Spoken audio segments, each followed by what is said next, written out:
Hey, what up, everybody out there?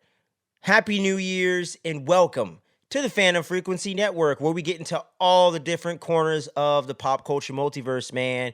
Whether it's Marvel, whether it's horror, whether it's Star Wars, whether it's anything in between, anime, y'all know the deal. We get into all of it here. And if you don't want to miss any of the dope content we got working on, or any of the dope content we are working on, if you really dig this video, make sure you're subscribing and all that good jazz. But today is all about the top 10 horror flicks of 2022. So, with no further ado, let's get into this bad boy right now.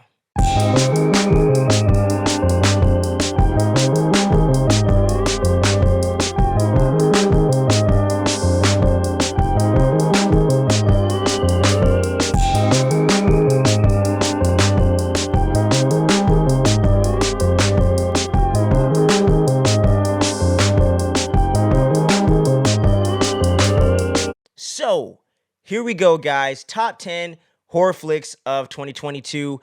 If you don't know already, or if you've been with us before, y'all might already know, I am a huge horror nerd, like the hat says. Love the horror genre, always have since I was like 6, 7 years old.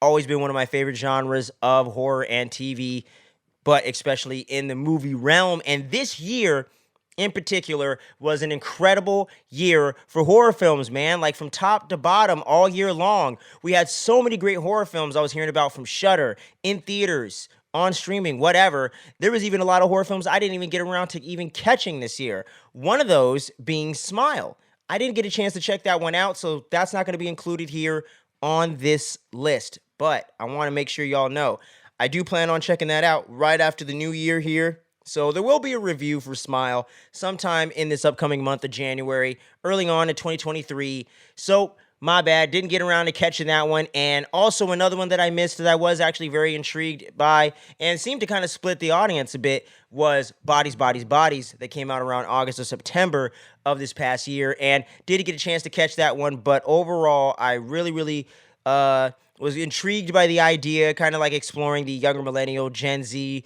generation, a la Scream-esque type style with the slasher thing going on and all that little self-aware stuff going on. So didn't get a chance to check that one out, but with no further ado, let's get into the top 10. Let's get into this thing, and let's get into number 10, and that is going to be Deadstream. This was a Shudder exclusive that released right around Halloween's spooky season time, I believe. And this was a really fun film, man. It was a really kick-ass movie. I really dug it. It stars this guy that's supposed to be like a really big famous streamer or YouTuber, if you will. And apparently he was really big on the platform, had a lot of big, excuse me. He had a lot of big sponsors and had like a big viewership and everything like that. But apparently he went a little bit too far. And I won't spoil what he did here, but if you want to check out the movie, you can see that for yourself. But apparently he might have went a little too far and ended up getting banned or losing all the sponsors and getting banned off of the platform that he was using. And that ended up putting him in a really bad predicament since he was doing this full time. And now he's back with the new stream and with a brand new idea to try to win the viewers back, where he's going to go to this really haunted location with a crazy backstory to it in the local area. And he's going to stream himself staying in there overnight for 24 hours. So that's pretty much your setup, and that is the main character of Sean Ruddy, who's played by Joseph Winter, who is also one of the co-directors of the film, along with his wife, Vanessa Winter, and they did a kick-ass job with this movie, man. It's a really nice blend of horror and comedy. Some people have compared it to, like, Evil Dead 2. I would even go as far as to say it definitely had that vibe to it, a little bit of that VHS kind of flavor from those horror anthologies, for those of you that might know. And if you don't know about the VHS series, it's quite an interesting one. I definitely recommend checking it out, especially if you like really out there horror, or if you're really a big fan of horror anthologies. That's a good one. But this one here was just a really fun movie to watch, you know what I'm saying? And Sean Ruddy, the main character here, played by Joseph Winter, he really had to carry this movie on his shoulders, and I think he did a great job of doing that. This movie was never boring for a second. It didn't overstay its welcome. When it actually wanted to get creepy and scary, it got creepy and scary, and I just really had a really fun time with this film. And like I mentioned before, Joseph Winter and his wife Vanessa did a great job. But I also want to shout out the actress that played Chrissy, Melanie Stone. She did a great job at seeming very warm and inviting and kind of like very charismatic, but then really flipping the switch and being very creepy. And I didn't trust her from the beginning, but man, she did such a great job with this movie. And it's definitely a low budget film, but it definitely has some really high quality to it, especially for being a found footage movie. And with all the advances in technology in the present day and age for streaming and filming things and going on the fly, DIY style, you definitely get a much better result with found footage movies than you used to in the early 2010s, late 2000s. There was really few and far between, for my personal opinion, that were great. But this is definitely a part of the great column. Really, really dug this movie. Deadstream coming in at number 10. So moving right into number 9, this one came as quite a surprise because I'm normally not quite into these type of movies when it comes to like cannibal stuff or really, really gory, graphic type stuff. But I thought this movie wrote a really good line in between those two categories and really had a great story and some great acting and some great filmmaking and craft behind it. That's going to be Fresh. That was on Hulu, came out earlier this year. And this film was definitely really, really well done, man. I really, really was pleasantly surprised how much I enjoy it. And one of the main things about this movie that I got to say that I loved the most was the two leading actors of Daisy Edgar Jones as Noah, our lead final girl, if you will, and Sebastian Stan as Steve or Brendan, depending on what he wants you to know him as our main antagonist. And this is a pretty fucked up premise, man, where it's this dude played by Sebastian Stan that meets Noah at the grocery store and, you know, hits on her and pulls his charm. And when you look like Sebastian Stan, if you got a little bit of game, it ain't too hard to get up, it ain't too hard to attract the ladies. You know what I'm saying? So when you go on from there, pretty much what he does is he kidnaps women and he takes their body parts and and takes their flesh, literally, i.e. fresh, and sells it to these weird rich people in this black market situation type of thing where he's slowly but surely taking their flesh and taking parts of them away slowly but surely and just keeping them alive just barely to where they're barely able to survive. And it's a fucked up situation. There's this whole other girl that's locked up in there that's trying to help her out. And she's kind of like, oh, I don't know, man. There's no way you're going to get out. But as Noah keeps trying and trying and trying, but failing, but really keeps on trying and pulling off the Rocky thing, it's not about how hard you get hit. It's about how many times you can get back up and keep punching, keep swinging, you know? So I love how the character of Noah, our final girl in this situation, I really, really dug her character, you know what I'm saying? She wasn't too stupid for the most part. I understood kind of how she got sucked into the situation, you know what I mean? And it was just a really, really well done film, man. It was really creepy when it wanted to be. It had a little bit of that dark humor kind of wit to it, you know what I'm saying? So that kept it pretty fresh and interesting to watch. It had these really interesting like needle drops in there with these really off-kilter songs that really did fit the vibe and made it even creepier than it already normally was. I really loved the set design of the house that he had him trapped in. It was really, really interesting, man. Like, this was a really well-done movie for the most part. I don't really have too many complaints with it, really. I would just say it's not the most rewatchable movie on this list, but it was one of the more well-done films that I saw this year in 2022 in the horror genre, so Fresh is coming in at 9 for sure. So, getting into number 8, and this is where the list started getting a little bit more tricky for me because there's just so many damn good movies this year in the horror genre, and I really, really dug this movie, but I did think the trailers gave a few too many of the greatest moments in there away, and gave away a good chunk or most of the performance of the lead actor as the antagonist, as y'all know him as Ethan Hawke, and I'm talking about The Black Phone, man. And this was a pretty damn good movie, man. I gotta say, this was a damn good movie. It was really, really tense at times, and it had this really, really creepy vibe to it that I was really digging.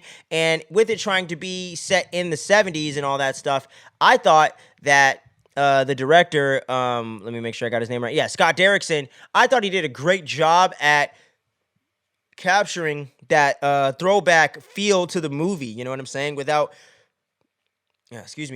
trying too hard and with just making it organic and making it really feel like one of those old school, mid late 70s movies, you know what I'm saying? And just feeling that vibe all throughout the thing was really good.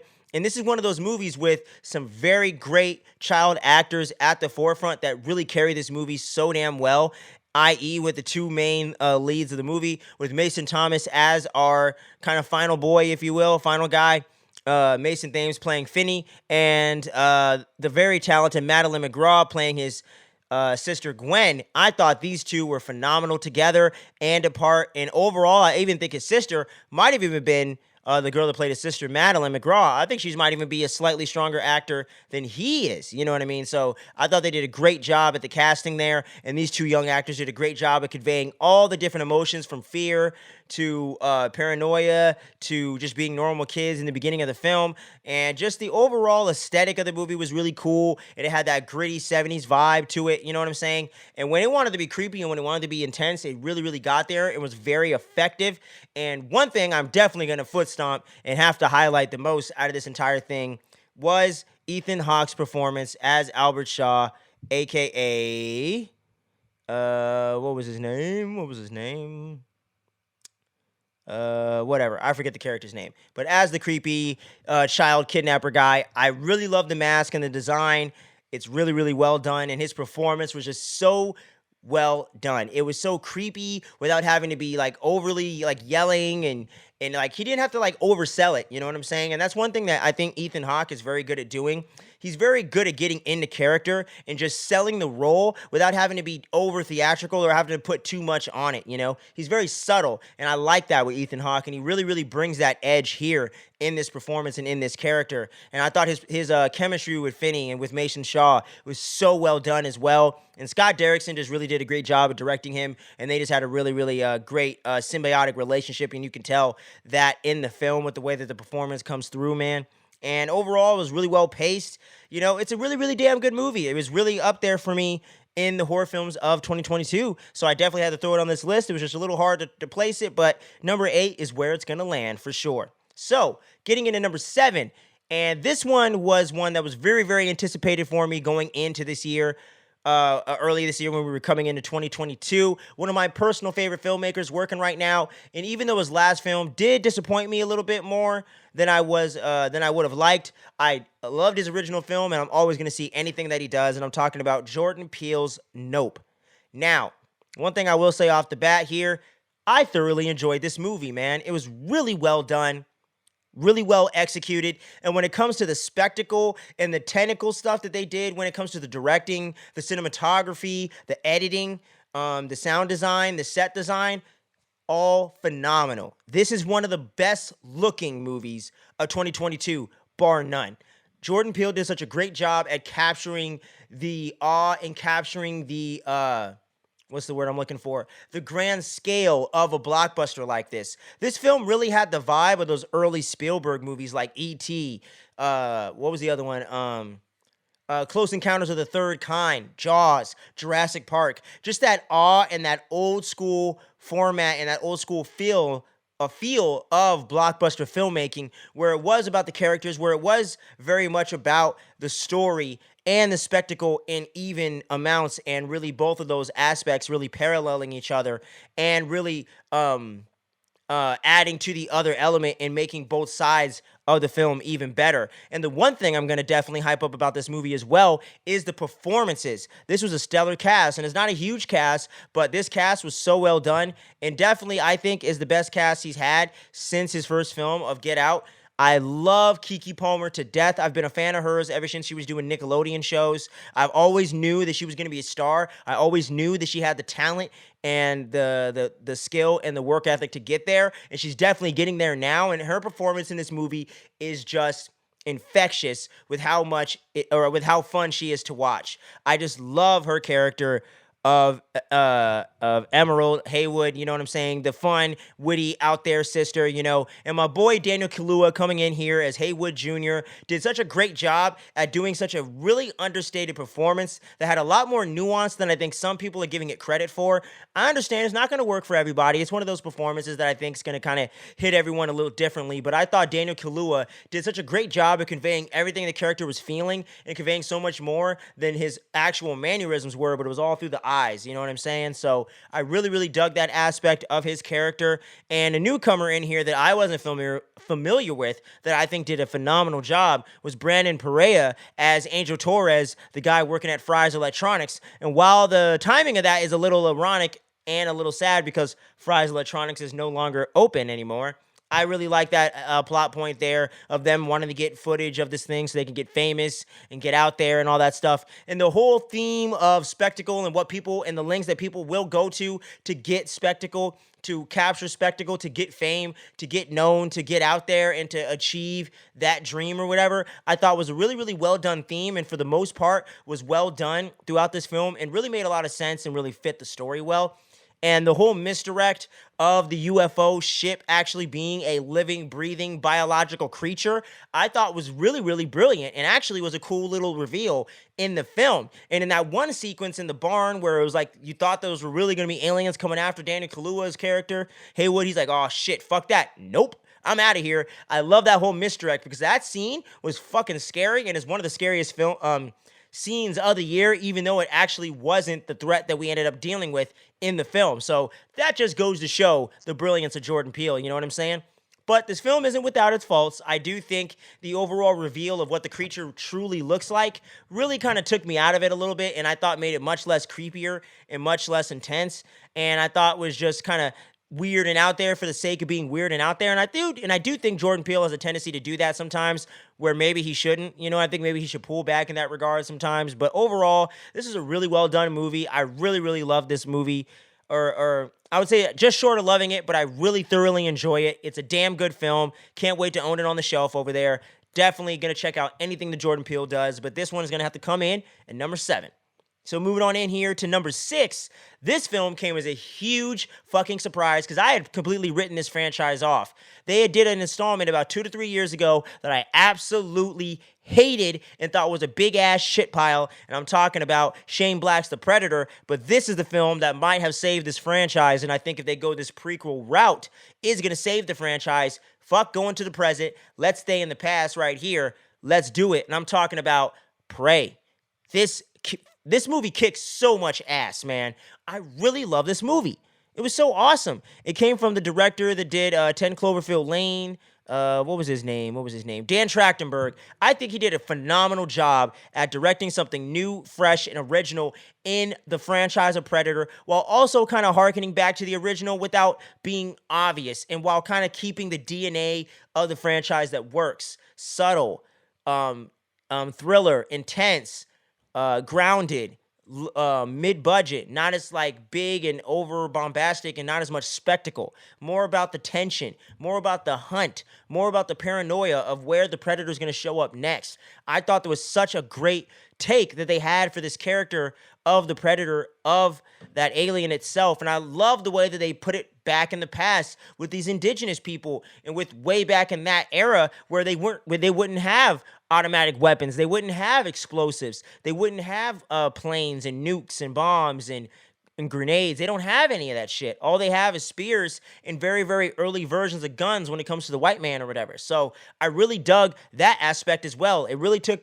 the franchise back to its roots and even made it more intense than ever. It was even more intense to me at times and had a little bit more of an edge to it than even the original Predator. And I'm not one of those people that thinks that this movie's better than the original Predator, because that one for me still takes the top spot. But Prey is definitely coming in at number 2 for me.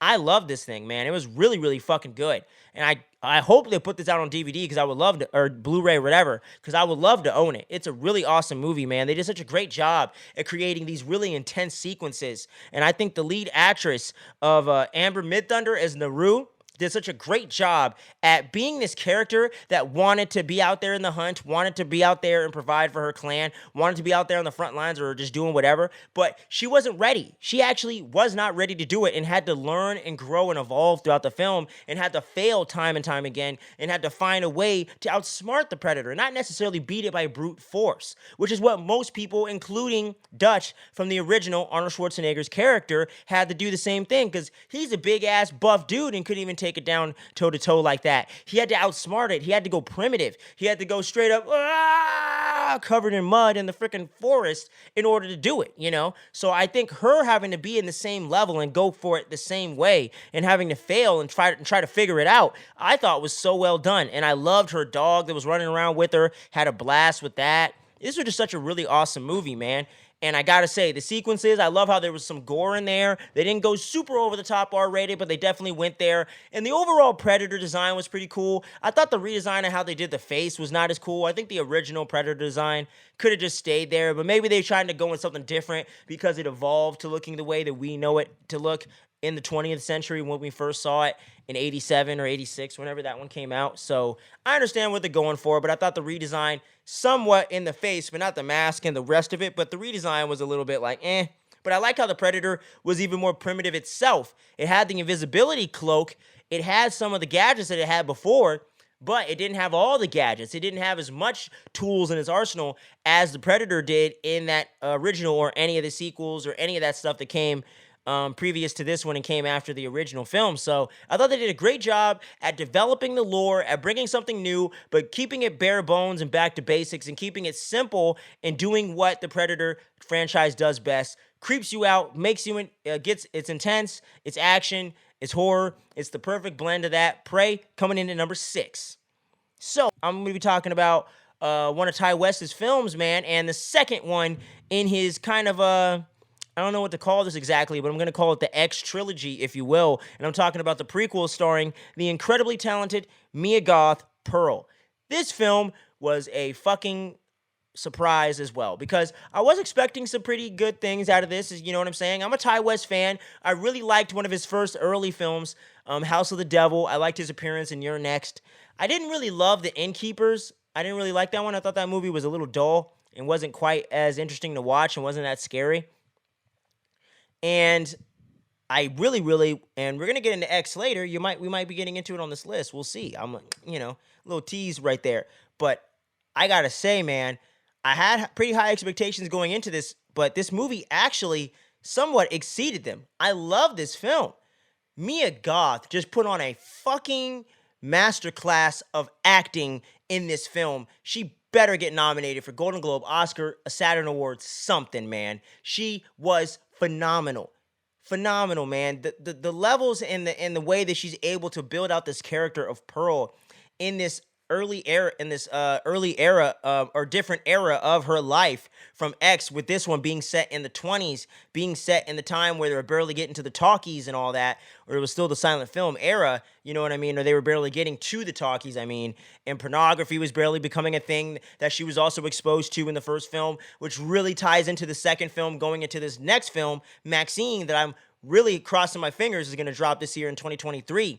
Coming up, so we'll see what happens with that. But he did such a great job at setting the backdrop that's going to really flesh out the world for X and everything to come in this franchise, while also making this film feel very self-contained at the same time. This just really feels like a story about Pearl, her dreams, her aspirations, her struggles, and her mental health issues, and how that kind of gets in the way of what she aspires to do, and the people around her that love her or care for her, the people that she cares about, and the way that her issues have actually gotten in the way of that, and she always ends up driving people away or hurting people or not doing the right thing. And she's fully aware that there's something wrong with her, but she tries to bury it down and hide it, and wants to achieve this dream so bad that she ignores her own mental health issues. And I think that's also a big theme going on here in these X films, or in these series of films that Ty West is creating here and kind of fleshing out this world. And who the hell knew we were going to get a trilogy or a shared kind of universe thing in the horror genre in this way, in such a self-contained and well-done way, in a way that really comes with a lot of great filmmaking behind it as well.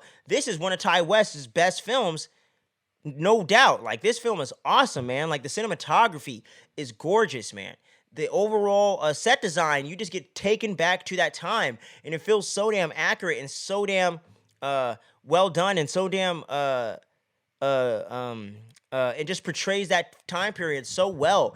And even though we don't get a lot of other characters in this film, I do kind of wish we did have a little bit more character development for her sister-in-law, that one character. But I do understand that he probably didn't want to make the film too long and wanted to keep the focus on Pearl. But I do think they would have benefited in this film just kind of fleshing out some of the other side characters, like Pearl's mom, or especially her dad, and a little bit more of what was going on there. I know we had the plague from the whole pandemic thing that was going on then, and I like how that really parallels the pandemic we just went through, and that we're still somewhat tying up those loose ends and trying to move away from now, you know what I mean, in the present time. So I really like the way that he paralleled that and her having to wear the mask and her mom like, wear your mask and all that stuff without trying to beat you over the head or preach to you about a certain stance, because her mom was very much like, hey, we got to make sure no one gets sick. This is serious. Pearl wasn't taking it as serious, but no one's making a political statement saying one thing's wrong or one thing's right. So whatever your views on the whole pandemic are, you can go into this movie and just get swept up in the story and what's going on here. But it just reminds you of stuff that's going on. It makes you think about it a little bit, but not try to take a side or get too political. So I definitely enjoyed that social commentary with this film in general, and the whole way of like how women are trying to break into the industry and the way that women are perceived and the way women were perceived for such a long time in the entertainment industry, from the overall genesis of it, where they're like, oh, we're looking for that all-American girl and all these things about the image more than the substance or the actual talent. All that stuff was just so damn well done in this film, man. And like I said before, and I'll say it again, Mia Goth absolutely killed this role. That whole thing in the fucking end credits where she's just sitting there smiling and starts tearing up and crying, and she's like, you know what I mean? Like, it's just fucking amazing. One of the best acting performances I've ever seen in my life. Pearl definitely deserves to be in the top spot at number 5. Here we go. Numero cuatro. This film definitely surprised me, and I definitely wasn't quite sure what to expect other than some balls to the wall gore, which we definitely got. But this film was so well done. The new lead actress is literally going to be a star, and I can't wait to meet her soon here at CreepyCon. I'm talking about the Laura Rivera starring, Damien Leone directed, Art the Clown is officially a horror icon in my mind. Terrifier 2, baby. As I've heard some people say, the Terminator 2 of horror films in this thing, and I gotta say I agree. I'm not saying this is necessarily as good as Terminator 2. Pump the brakes, hold on. What I'm saying is, this is a sequel that definitely exceeded the original for show. The character development when it comes to Laura Rivera's character of Sienna and her little brother, man, was so much more well done than the last film, because in the first Terrifier, literally there was no character development or anything really going on. It was kind of focused on this one girl that did have a sister that wanted to look for her a la Psycho style after she got taken out. But hey, this one really had character development at the forefront. Elliot Fulham as her younger brother, Jonathan. So well done, man. And David Howard Thornton's performance can't be understated at all as Art the Clown. These 3 lead actors did such a phenomenal job at carrying this movie. The way that David Howard Thornton is able to be so damn creepy and so damn scary and fucked up and vicious in one moment, and then turn around and be creepy and be silly and funny in a whole nother moment, is just fucking masterful, man. He really has become Art the Clown, and really, in my mind, has put on one of the best horror performances of the 21st century. I'll say that shit right now. David Howard Thornton is amazing as his character. Art the Clown, it's just something about him that is just, from the second I saw him in the first film, I knew he was going to be iconic, man. And I do think he's going to go down as one of those few horror icons of the modern day in the 21st century that's going to live on in the same way that Jason, Freddy, and even Pennywise are right now. I really do feel that, because this character just feels like something we haven't quite seen before, but at the same time, it's not necessarily reinventing the wheel completely, but it is something fresh and different than what we're used to seeing. And just the viciousness and the brutality of the character at the same time is damn near unmatched with any character in the present right now. As far as like horror killers go, I think The Collector and Jigsaw and a very few others really even match up to what Art the Clown is doing. But I don't want to get too sucked up in just the violence, because the overall acting and the overall direction of the film is very strong as well, man.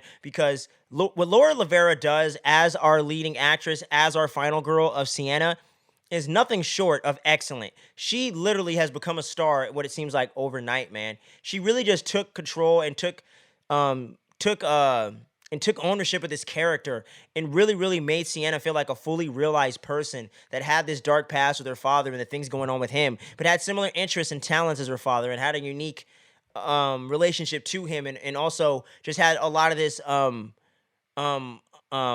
closure that was never reached with her father, and the way that might possibly tie into Art the Clown, and so many interesting theories there is so well done. But the pathos and the trauma and the things that Sienna's went through, you can see all in her performance and all in her facial expressions, and the way that Laura Rivera brings his character to life. But she also just makes her very fun and very engaging and very likable at the same time.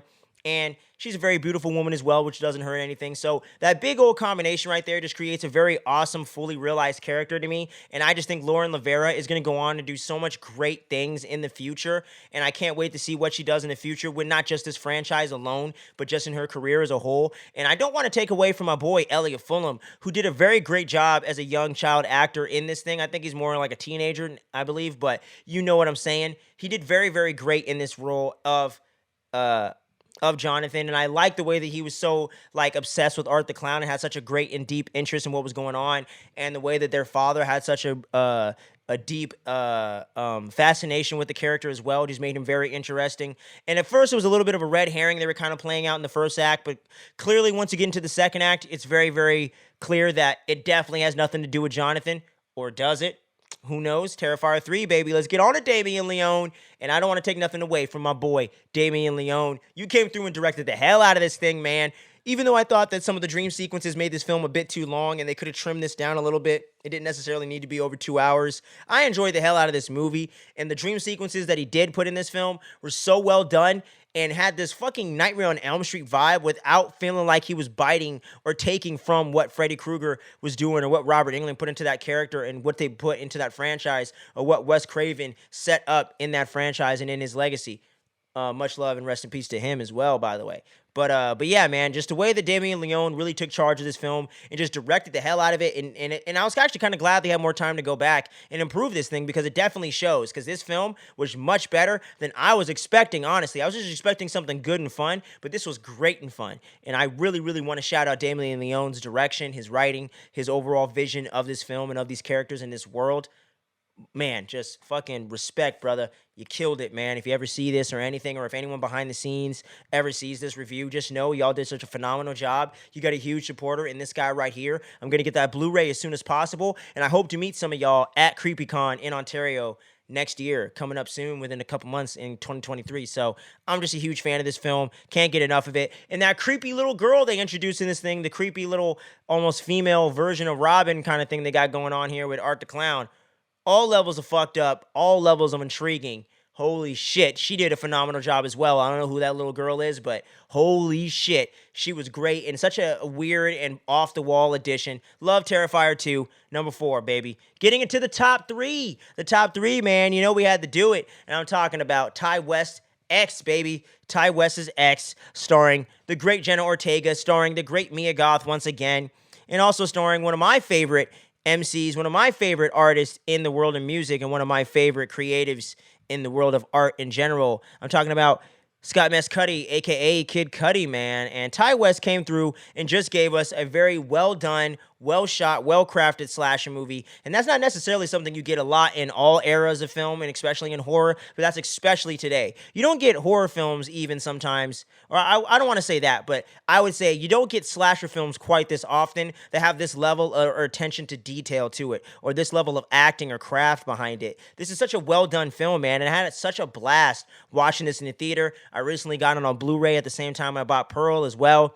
I loved this movie, man. I love this movie. And just the way that it is a schlocky kind of slasher film with the whole Boogie Nights aspect of them wanting to make a porno and everything like that, and the way that Jenna Ortega's character of Lorraine gets pulled in. I want to be in the movie. Well, you can't.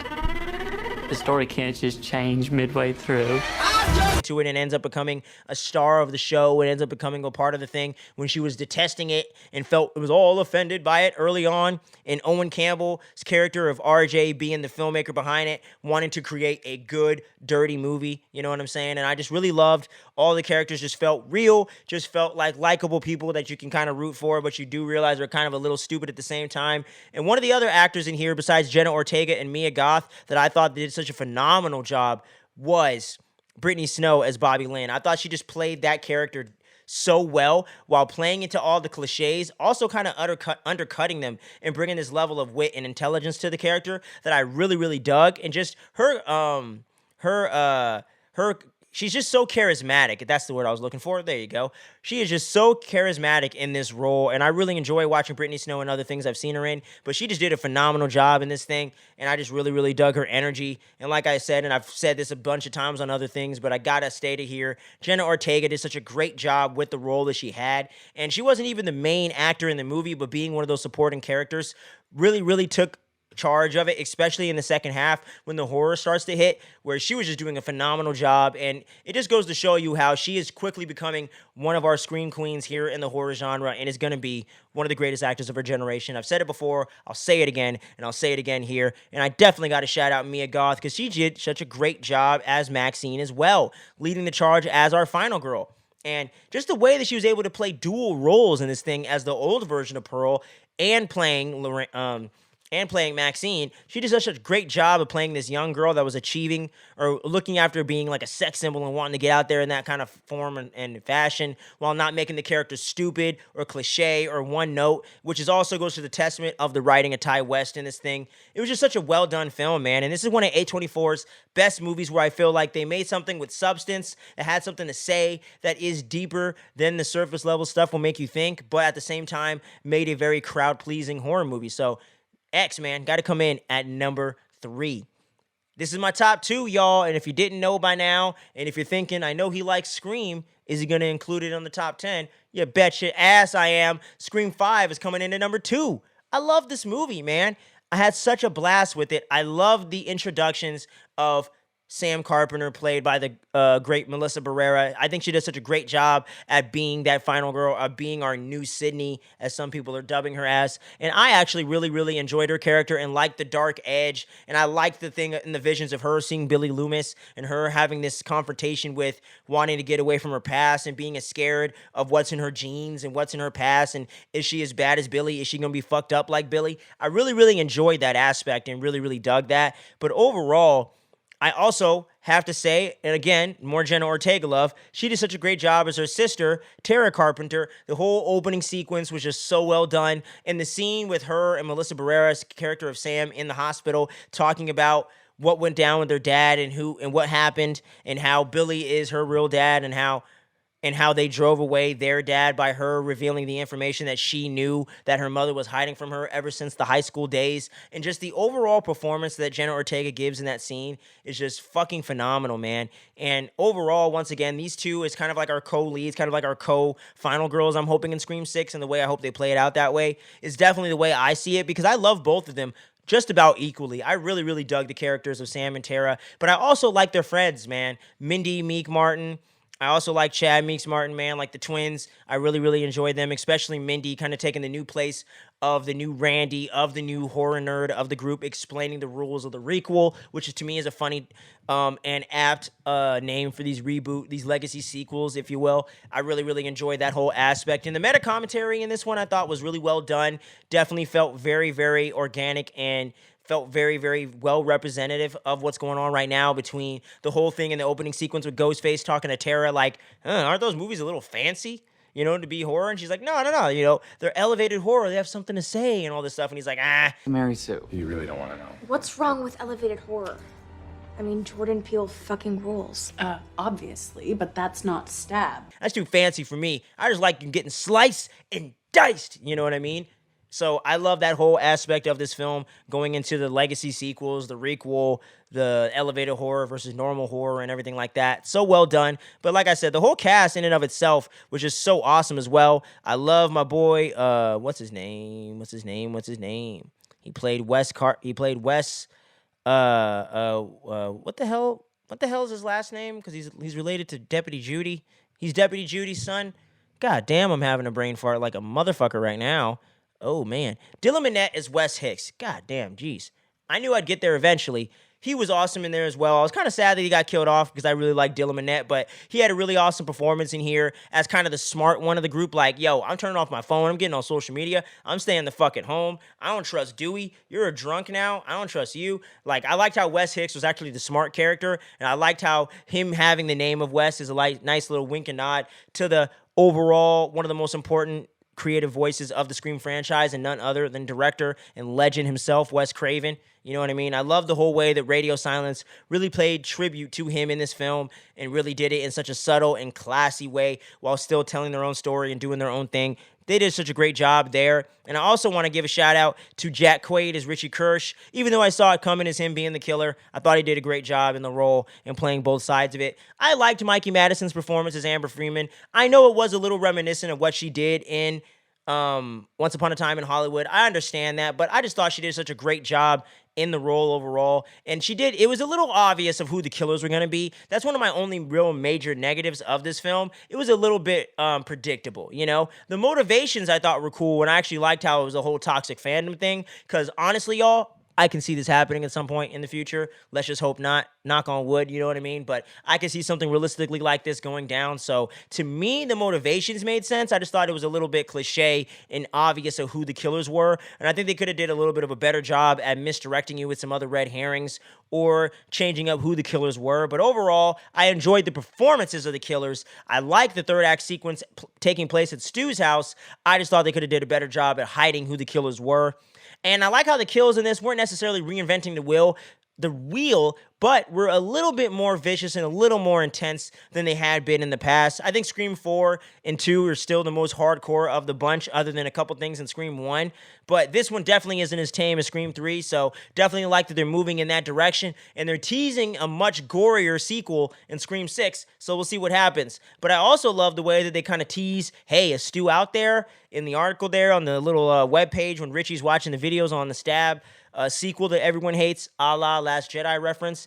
And I also like the whole thing of Hayden Panettiere being confirmed as Kirby, back in the franchise as being alive in the little related videos as well, and she's coming back to have a role in Scream 6, so that's going to be awesome. But you know I ain't going to leave out of this thing without talking about our trio, the legacy characters themselves, Sidney Prescott with Nev Campbell, Dewey Riley with my boy David Arquette, and of course, the great Gale Weathers with the great Courtney Cox. Everyone came back and really did their thing, but I especially loved Dewey this time around. Other than Sidney, he's always been one of my favorite characters in the franchise, and if it wasn't for me just loving Courtney Cox, the actress and everything like that, and Gale as a character where it's hard for me to pick which one I like more, I think I do like Dewey a little bit more, but overall, I really, really loved his role in this thing as the guy that was a little bit down on his luck, a little bit beaten down, a little bit, went through some shit in life, but I like how he kind of steps up, becomes the hero again, and kind of puts his life on the line and sacrifices himself for all the others and tries to go back and get justice and figure out who it is. I love the whole hospital sequence with him. I like the whole thing of when Wes blames him for being the killer, and he's like, damn, maybe you're the killer because that was really mean, Like, I really just love his performance in this, and I think David Arquette did such a great job at doing something different with the character of Dewey and just bringing this whole character full circle, and to me, is one of the most well-written characters in horror and has one of the best written arcs in horror as well. And don't get me wrong, Gale and Sidney were fine in the movie. Really enjoyed them in the third act especially, but don't think their roles were quite as integral or as impactful as Dewey's was in this one, especially Sidney's. But overall, I really, really got more with Courtney Cox's Gale in this when she had the loss of Dewey there and kind of amped up her performance a little bit, and I think brought a little bit out with their overall personal history in real life, kind of playing into the acting as well. So I think they did a great job there. Scream 5 was just a hell of a good time. Really, really damn good sequel. Definitely pretty much met my expectations, and I am so excited to see where they go in the future. Radio Silence, I think these guys have got it under control, and I'm very excited to see where Sam and Tara Carpenter go. That's it for that. Number 2, Scream 5, baby. But taking the top spot is none other than Zach Cregger's The Barbarian, starring one of my favorite actors of all time, Justin Long, and also one of the most talented actors working right now, and is definitely going to go down as one of the best actors of our generation as well. I'm talking about Bill Skarsgård, Pennywise up in the house. But I also want to give some love to a fairly new person in this thing, Georgina Campbell as Tess Marshall, our kind of final girl, if you will, in this thing.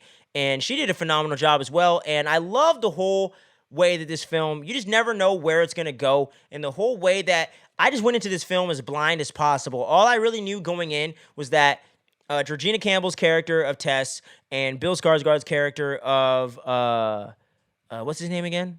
What was it? Or Bill Skarsgård's character of Keith.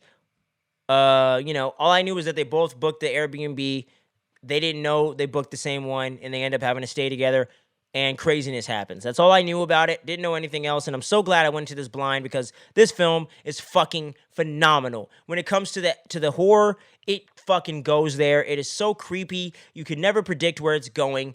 And I'm not even gonna really spoil a lot of what goes on here, but just the way that halfway through the film that they just take out this character in the most brutal, fucked up way they can do it. In the scenario that presents itself and makes the most sense, and then they just switch over to Justin Long's character of AJ Mitchell, I believe was his last name, but AJ nonetheless, of this guy that's kind of getting semi-canceled for doing some fucked up shit to a co-star, and the whole way that Justin Long is able to play this unlikable, douchebag is so well done because he never plays roles like that. Generally, Justin Long is known for playing the nice guys. He's generally known for being a nice guy. So I love the way that he's able to tap into that energy. It's like Chris Evans gave him a crash course on how to play a douchebag or something because he just did a phenomenal job in this movie and was so good at making you want to hate on him, but also root for him at the same time. So I love the way that that Zach Kreger and the casting department was able to throw him into this movie in a way that kind of fucked with your expectations as an audience member if you're familiar with his work or a fan of his work. So I think that really played to this movie's advantage. And the only other thing I'm going to say that sort of gives a little something away, Matthew Patrick Davis is the mother. Thumbs up, brother. You fucking killed it. I think he's going to be at the convention in a couple months too. Got to try to meet that guy if it ain't too expensive. Your boy might be broke now, but you know what I mean. But it's going to be cool, man. And I can't overstate enough how well done this film is. This is my favorite horror film of the year, bar none. Zach Kreger did a phenomenal job at writing and directing this movie and crafting such a phenomenally done, such a creepy, intense, well-written movie, man, where it doesn't waste a second of your time. Every freaking moment is needed for the story. All the scares work. It doesn't rely on jump scares. It really just gets back to that old school filmmaking of sitting the camera there, letting you get creeped out, letting you get immersed in the experience and the overall atmosphere of the film.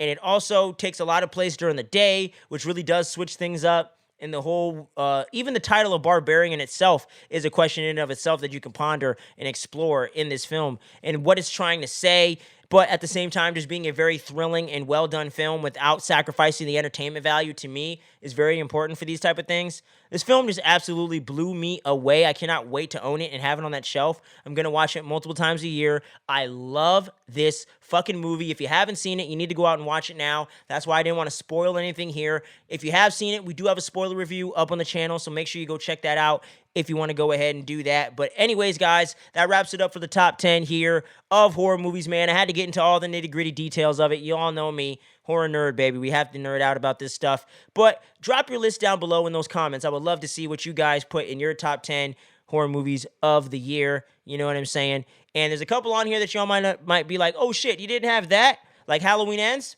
Nah. Disappointing. We're going to talk about that on another day. Yeah. But these are the 10 movies I love the most in the horror genre this year. What are yours? And we got some good stuff coming up, guys. We got our top 10 movies in general of the entire year of 2022, dropping right around New Year's Day, possibly the day after. But keep your eyes peeled for that coming into 2023. And as the week goes on, we're going to get into our top 10 anticipated movies and TV shows as well. But right after that, we're going to get right back to rolling with the recaps and the reviews and the reactions. So make sure you click and subscribe so you don't miss any of that fandom dopeness. But until we see you guys again, Happy New Year's. Thanks for checking this out. Much love. And until we see you next time, stay tuned. Don't sleep. Peace.